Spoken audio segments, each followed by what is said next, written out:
রাজাকার রাজাকার খেলার দিন শেষ।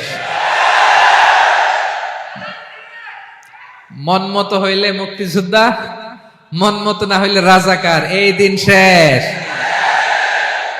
ওই দিন আর নাই, এই কার্ড দিয়ে আর খেলার দিন নাই। এগুলো মানুষ আর খায় না এখন, এগুলো গিলে না আর। সাধারণ মানুষ বড্ড সচেতন। দেখেন, কালের বিবর্তনে, সময়ের আবর্তনে একই পরিক্রমা আমাদেরকেও ট্যাগিং করে, আমাদেরকে মৌলবাদী বলে, ব্যাকডেটেড বলে, রাজাকার বলে, জঙ্গি বলে, যুদ্ধাপরাধী বলে। আছে না এরকম? ওয়াসবির আলা মা ইয়াকুলুন, নিজের সাথে মিলায় নেন, যা বলে ধৈর্য ধারণ করো।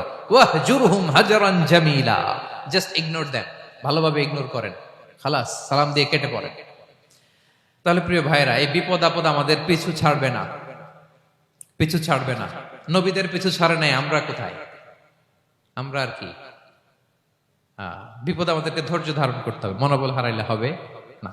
দেখেন বিশ্বনবী কিভাবে আপনাদেরকে সান্ত্বনা দেয়। বিশ্বনবী বলেন, আজাবান লি আমরিল মুমিন, মুমিনের ব্যাপারটা বড় আশ্চর্যজনক। ফাইন্না আমরাহু কুল্লাহু লাহু খাইর, মুমিনের জীবনে যা ঘটে সবটাই খাইর, সবটাই কল্যাণ।